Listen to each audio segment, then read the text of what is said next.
नमस्कार दोस्तों, स्वागत है आपका स्टडी फॉर सिविल सर्विसेज में। वीडियो को पूरा देखिए। कोई भी आपका फीडबैक है, कोई सजेशन है, तुरंत वीडियो में कमेंट करके जरूर बताइए। अच्छा लगे तो वीडियो लाइक जरूर कर लीजिए और ऐसे वीडियो लगातार फ्री में पाने के लिए चैनल को तुरंत सब्सक्राइब कर लीजिए और बेल आइकन को जरूर टैप कर लीजिए ताकि आगे भी सारे वीडियो आपको मिलते रहे। यूट्यूब में फॉलो करते हैं तो प्लीज ये वाला फ्री टेलीग्राम चैनल जरूर ज्वाइन कर लीजिएगा। सारे नोटिफिकेशन, सारे अपडेट यहीं पे आते हैं, ध्यान रखिएगा। स्टडी फॉर सिविल सर्विसेज का कोई भी पेड ग्रुप अगर आपको ज्वाइन करना है तो सिर्फ 856480560660897523864455 यही नंबर है हमारे, सिर्फ जहां पे कॉल या व्हाट्सएप कर सकते हैं। इंस्टाग्राम पे हमारा पेज जरूर फॉलो कर लीजिएगा, studyforcivil.services है। ट्विटर पे हमको जरूर फॉलो कर लीजिएगा, @studyforcivils है। सारे क्वेश्चन अटेम्प्ट करिए और स्कोर अपना तुरंत कमेंट करके बताइए। नमस्कार दोस्तों, स्वागत है आपका स्टडी फॉर सिविल सर्विसेज में। यूपीपीएससी पेड क्विजेस लगातार जो देखी जा रही हैं, कंटिन्यू करेंगे उसको आज के फर्स्ट क्वेश्चन के साथ। देखिए, कहा जा रहा है आपसे कि निम्नलिखित में से गलत विकल्प का चयन करना है। तो किस संदर्भ में करना है कि यहाँ पे ये जो है कुछ हड़प्पन स्थल जो है वो लिखे हुए हैं और किस नदी के किनारे है ना स्थित थे उनकी सूची लिखी है। ठीक, तो तीनों ही जो है इसमें से सही हैं, धौलावीरा, रोपड़ और लोथल, है ना। तो गलत कुछ भी नहीं है, ये सब संदर्भित हैं। तो हम इसमें से डी ऑप्शन जो है इसको चुनेंगे। इसमें देखिए दो क्वेश्चन आपसे पूछे जा रहे हैं कि निम्न में से कौन सा बांध भारत का सबसे ऊंचा बांध है। ठीक है, तो एलिवेशन के हिसाब से हम देखेंगे इसको। और निम्न में से किस नदी के तट पर मैथन बांध का निर्माण किया गया था। ठीक, तो सबसे ऊंचा है आपका टेहरी डैम और जो मैथन है इसका निर्माण किया गया है बराकर नदी पे। तो सी ऑप्शन हमारा करेक्ट हुआ इसमें से।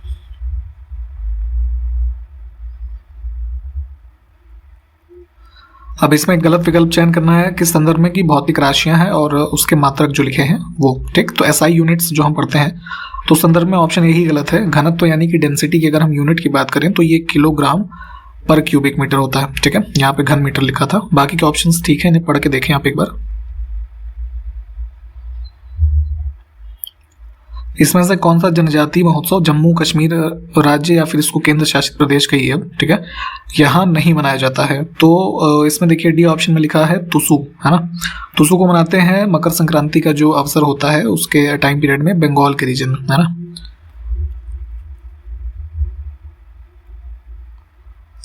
चंपारण में तिनकटिया प्रथा का तात्पर्य बताना है यहाँ पे। ठीक है, तो चंपारण सत्याग्रह और ये सब जो आपने पढ़ा होगा। ठीक, तो बेसिकली यहाँ पे जो ये मेन इसमें तिनकटिया सिस्टम यहाँ चलता था। तो उसमें क्या है कि जैसे मान लीजिए आपका कोई पीस ऑफ लैंड है, ठीक है, तो प्रत्येक उस मान लीजिए उस लैंड को आप 20 भाग में डिवाइड करिए और उसके 3 भाग में आपको बाय लॉ उस समय बाउंड कर दिया गया था टेनेंट्स को कि उनको जो है नील की खेती 3 भाग में करनी पड़ेगी। ठीक है, तो 3/20 भाग पर नील की खेती करना यही होता था।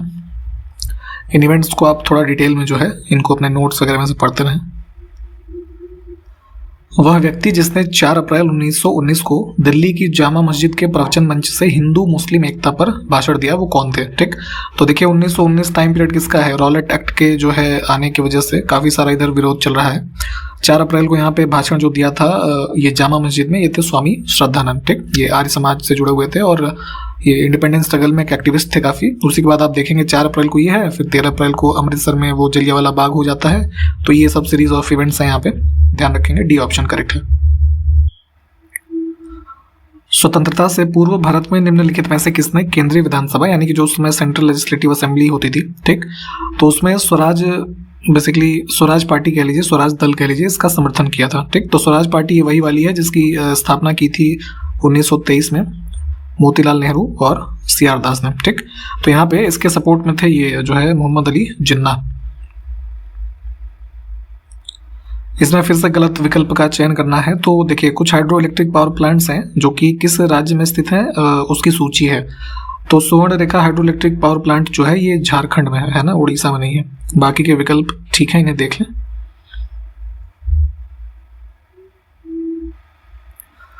महादई जल विवाद न्यायाधिकरण की स्थापना कब की गई थी और निम्नलिखित में से कौन सा राज्य इस जल विवाद न्यायाधिकरण जो है इसके अंतर्गत आता है। ठीक, तो यहाँ पे देखिए इस ट्राइब्यूनल जो एस्टैब्लिशमेंट है इस ट्राइब्यूनल का, इसकी एस्टैब्लिशमेंट वर्ष 2002 से ही की जा रही थी गोवा के द्वारा। ठीक, तो इस मतलब इस रिवर के वाटर के शेयर जो पानी है उसके शेयर के लिए। तो बाद में इसका कॉन्स्टिट्यूशन हुआ है 2010 में, है ना, इस ट्रिब्यूनल का। तो आप ये जरा बताइए कि इस जल विवाद न्यायाधिकरण में कौन कौन से राज्य जो हैं गोवा के अलावा शामिल हैं।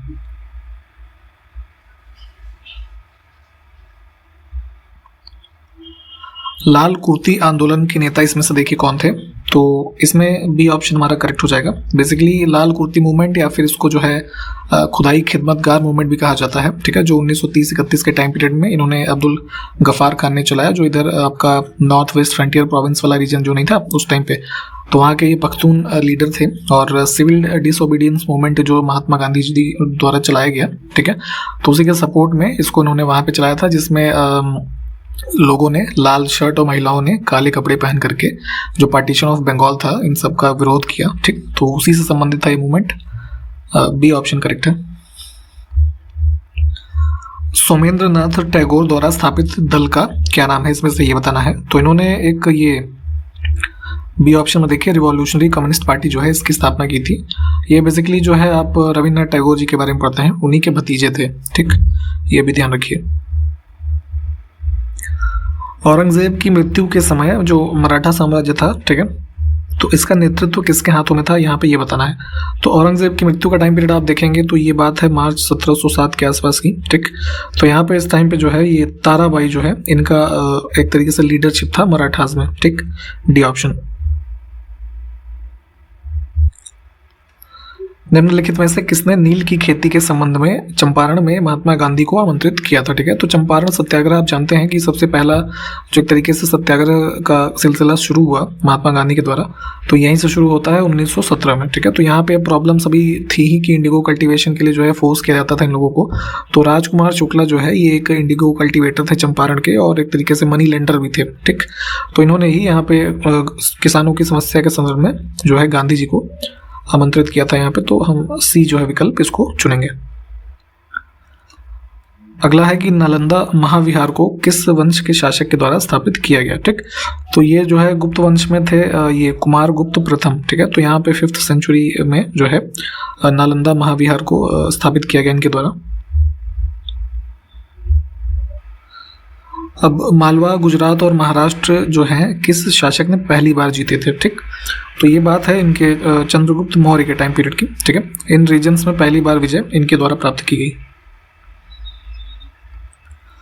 क्रिवॉय रॉग, ठीक है, एक ये प्रसिद्ध लौह अयस्क क्षेत्र है जो किस देश में स्थित है, ठीक, तो ऐसे प्रश्न यूपीपीएससी आयोग जो है हर बार कुछ ना कुछ नया निकाल के ले आता है, पूछता है, तो इनको भी ध्यान से पढ़ा करें। ये जो है यहाँ पे है युद्धग्रस्त यूक्रेन में। मच्छरों के नियंत्रण हेतु प्रयोग होने वाली कीटभक्षी मछली इसमें से कौन सी है, ठीक है, तो देखिए बेसिकली क्या है कि जैसे गंदे पानी का जमाव जहाँ पे है या फिर जो वाटर बॉडीज़ हैं, है ना, जहाँ पे वाटर लॉगिंग हो रखी है, तो उसमें मच्छरों की जो है कह लीजिए जनसंख्या काफ़ी तेज़ी से बढ़ती है। और डेंगू मलेरिया के जो स्पेशली कॉजेटिव मच्छर हैं उनकी जो है कह लीजिए उत्पत्ति हानिकारक भी होती है ऐसे पानी में।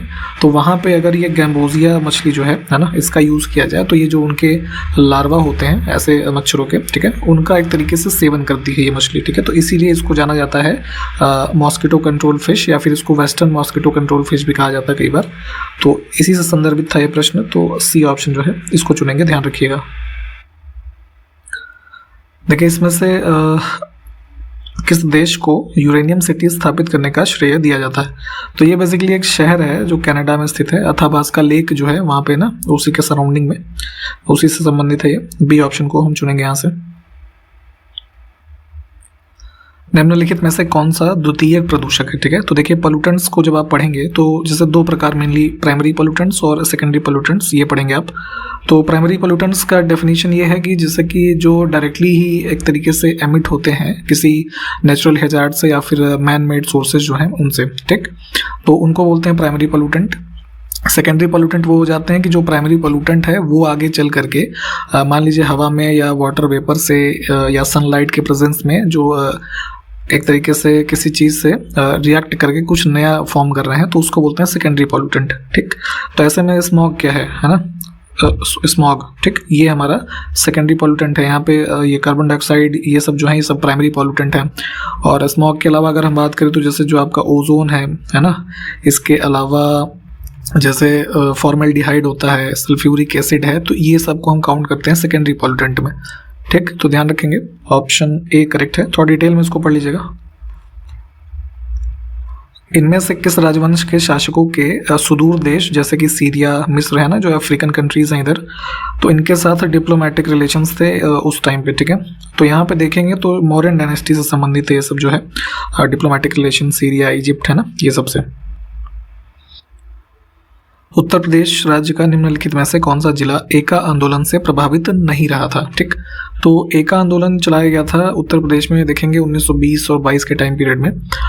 इसका भी रीज़न वही था कि जो लैंड रेट्स थे, है ना, मतलब काफ़ी ज़्यादा रेट्स उनके हाई कर दिए गए थे, और वही ये जो ज़मींदार वगैरह थे, इनका ऑपरेशन था, तमाम तरह की यही सब चीज़ें थी। तो मदार पासी करके एक लीडर थे, उन्होंने इस मूवमेंट को आगे लीड किया, और जो लो कास्ट के जो लीडर्स थे, छोटे ज़मींदार, ये सब सम्मिलित होकर इसको चला रहे थे। लेकिन बाद में जैसे जो अब आपके बड़े मूवमेंट्स जैसे नॉन कॉपरेशन मूवमेंट वगैरह आए, तो उनकी वजह से सब जो है ख़त्म हो गए, एका मूवमेंट वगैरह, ठीक। तो यहाँ पे इसमें हरदोई, बाराबंकी और सीतापुर, ये सब जो जिले हैं, ये सब इसमें डायरेक्टली जो है यहीं पे इसका कह लीजिए एक तरीके से प्रभाव रहा। मेरठ जो है ना, ये नहीं था, डी ऑप्शन। निम्नलिखित में से किसे विशिष्ट द्वैत दर्शन के प्रवर्तक के रूप में जाना जाता है? और दूसरा स्टेटमेंट एक और है कि द्वैत दर्शन के प्रवर्तक के रूप में किसे जाना जाता है, ठीक है। तो जो आप ये हिंदू वेदांत फिलॉसफीज पढ़ते हैं, तो उसमें ये सब के बारे में आपको ये पता होना चाहिए। तो यहाँ पे विशिष्ट द्वैत के संबंधित थे रामानुजाचार्य और द्वैत के निम्बकाचार्य, ठीक। बी ऑप्शन करेक्ट होगा इसमें। इसमें सही विकल्प का चयन करना है, तो देख लेते हैं। कुछ अनुच्छेद लिखे हैं और किस राज्य के संबंध में विशेष उपबंध करने का प्रावधान उस अनुच्छेद में दिया है वो लिखा है। तो कॉन्स्टिट्यूशन का पार्ट 21 पढ़ेंगे आप, तो उसमें ये सब आर्टिकल्स हैं। तो 371A में नागालैंड से संबंधित प्रावधान है, ये ठीक है। 71B में मणिपुर नहीं है, 71B में असम का है, और 71C में मणिपुर के लिए है, ठीक। तो ये जो है इंटरचेंज किए गए थे। ऑप्शन ए को चुनेंगे हम। फंडामेंटल राइट्स के अंदर ये देखिए आते हैं ना, कल्चरल और एजुकेशनल राइट्स, तो वही पूछा जा रहा है कि ये किस आर्टिकल से संबंधित है। तो आर्टिकल 29 और 30 ये देखेंगे, ये करेक्ट हो जाएगा, डी ऑप्शन। इसमें देखिए दो सूची है, तत्व का नाम और अयस्क की, ठीक है, और जो हमारे एलिमेंट्स हैं, तो कौन सा सही है ना। तो सही वाला सिर्फ बी ऑप्शन है। मैल्काइट जो है ये तांबे से यानी कॉपर से संबंधित है, बाकी के ऑप्शंस गलत हैं।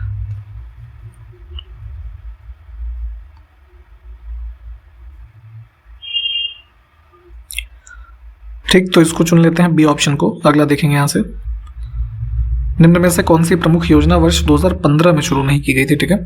तो 15 में अगर देखेंगे तो ये है आपका प्रधानमंत्री जन धन योजना, ठीक है। ये 2014 में ही शुरू की गई थी, अगस्त के महीने में, जिसमें आपके जीरो बैलेंस अकाउंट्स जो ओपन करने शुरू किए गए थे, ठीक। इसमें सही विकल्प का फिर से चयन करना है। तो कुछ कमिटीज़ हैं और किस रेफरेंस में उनको कॉन्स्टिट्यूट किया गया था उनकी सूची है। तो नरसिम्हन समिति जो डी ऑप्शन में है, ये देखेंगे आप 1975 के टाइम पीरियड में इन्होंने रिकमेंड किया था। तो इनकी जो रिकमेंडेशंस पे ये जो रीजनल रूरल बैंक्स हैं, है ना, RRBs, है ना, इनका सेटअप किया गया था बाय द एक्ट ऑफ 1976। ये करेक्ट होगा। इसमें गलत विकल्प का चयन करना है। देखिए बड़ा ध्यान से देखा करिए, गलत और सही के चक्कर में आंसर गलत हो जाते हैं आपके कई बार। तो केंद्रीय कृषि वानिकी अनुसंधान जो है ये झांसी में है, गन्ना अनुसंधान संस्थान लखनऊ, और पशु चिकित्सा अनुसंधान जो है इज्जत नगर बरेली में है, ठीक। तो कोई भी गलत नहीं है, डी ऑप्शन को चुनिए।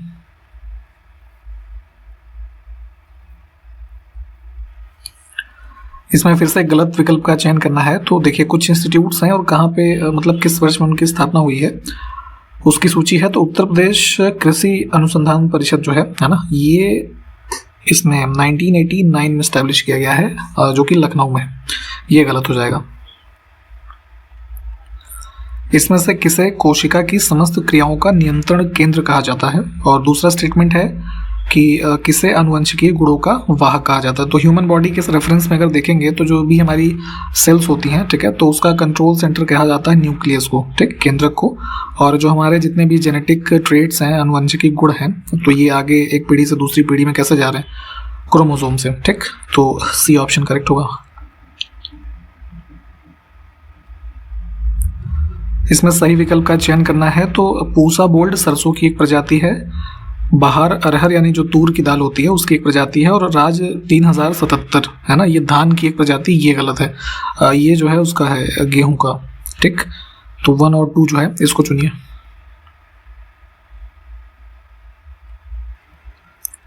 इसमें भी 2 इंस्टीट्यूट आपसे पूछे जा रहे हैं, केंद्रीय कंद फसल अनुसंधान संस्थान और दूसरा है केंद्रीय शुष्क क्षेत्र अनुसंधान संस्थान। ठीक, तो ये जो है इसमें करेक्ट हो जाएगा आपका बी ऑप्शन। ठीक है, ये तिरुवनंतपुरम में है और ये जो है जोधपुर में। इसमें से किस राज्य में भूदान आंदोलन शुरू किया गया था, और भूदान आंदोलन उस राज्य के निम्न में से किस जिले से शुरू हुआ। ठीक है, तो हालांकि अभी जो है ये अस्तित्व में आया है 2014 में ये राज्य तेलंगाना, और डिस्ट्रिक्ट है ये नालगोंडा, है ना। 1951 में जो भूदान आंदोलन स्टार्ट किया गया। तो आप हमको ज़रा ये बताइए कि इस मूवमेंट को किसने स्टार्ट किया और किस विलेज से स्टार्ट हुआ ये नालगोंडा के जो है किस गांव से।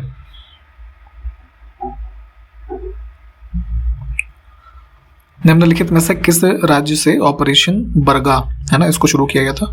तो ये भी एक प्रकार का जो है लैंड रिफॉर्म मूवमेंट था जो कि 1978 के टाइम पीरियड में वेस्ट बंगाल में चलाया गया।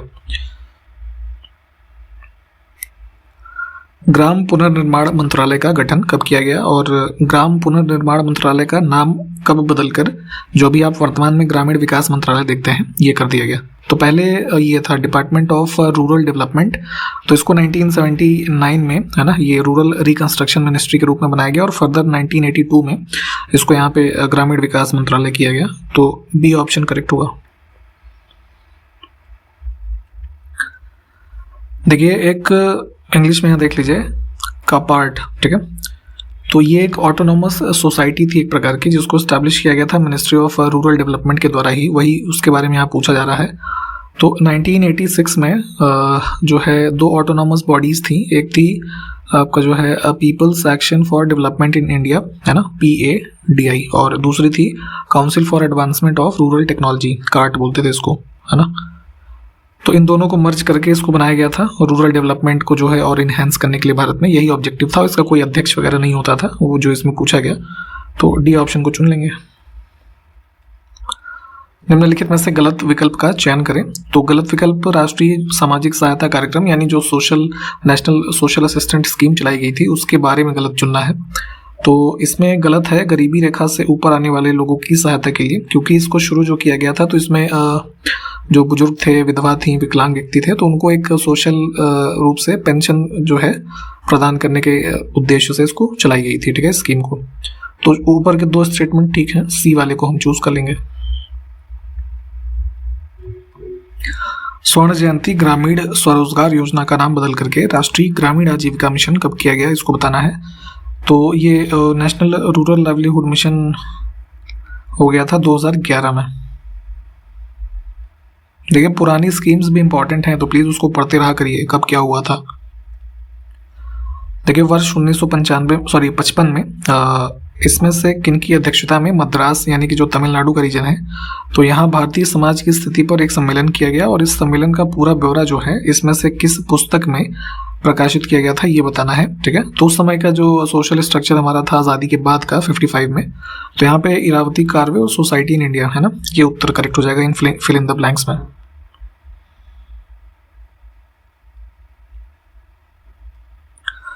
निम्न में से किस वेद में सभा और समिति शब्दों का उल्लेख किया गया है। ठीक, तो असेंबलीज जो मतलब अर्ली वैदिक एज में होती थी उसी के संदर्भ में सभा और समिति का यूज हुआ है ऋग्वेद में।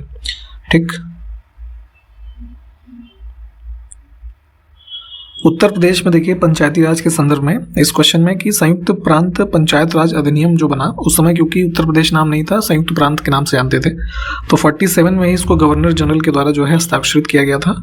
और उसके बाद से आज़ादी के बाद जो है आपका ये 15 अगस्त 1949 से पंचायतों की स्थापना एक तरीके से उत्तर प्रदेश में मानी जाती है। ठीक है, तो ये सीधा सीधा स्टेटमेंट ही है जो आप कभी वो खोल के देखिएगा, पंचायती राज की जो वेबसाइट है यूपी की, वहाँ पे लिखा हुआ है। ठीक है, तो ये दोनों वर्ष इंपॉर्टेंट है इसमें 47 और 49।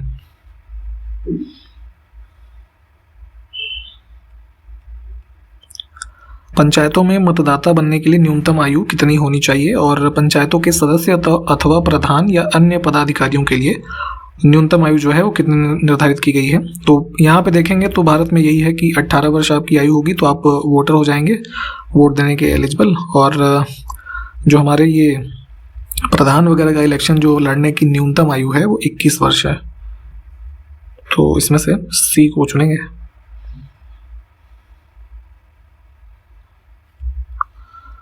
निम्न में से किस पंचवर्षीय योजना के दौरान उत्तर प्रदेश राज्य में पंचायतों की त्रिस्तरीय प्रणाली लागू की गई थी? ठीक है, तो त्रिस्तरीय प्रणाली जो है रिकमेंडेशन बलवंत राय मेहता जो कमेटी थी उनके द्वारा रिकमेंड किया गया, और उत्तर प्रदेश में इसको जो है तीसरी पंचवर्षीय योजना से ही जो है लागू किया गया है।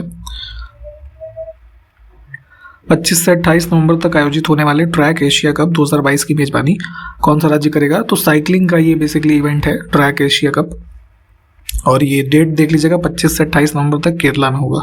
ठीक।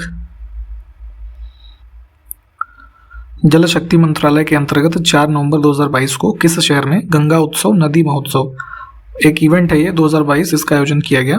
तो ये national mission for clean Ganga जो है उनके अंतर्गत इस इवेंट को ऑर्गेनाइज किया गया था न्यू दिल्ली में, मेजर ध्यानचंद स्टेडियम जो है वहां पे। हाल ही में देश के पहले मतदाता 106 वर्षीय श्याम सरन नेगी, इनका नाम देख लीजिएगा, पूछा जा सकता है, इनका निधन हो गया था। तो ये किस राज्य से संबंधित थे? तो ये थे यहाँ के हिमाचल प्रदेश के। ठीक है, first voter. B option correct हो गया। और इसी प्रश्न के साथ यहाँ पे इस वीडियो को समाप्त करेंगे। जो क्वेश्चंस पूछे गए हैं प्लीज़ उसको बताइए। हम आपसे अगले वीडियो में मिलते हैं, तब तक के लिए नमस्कार, जय हिंद।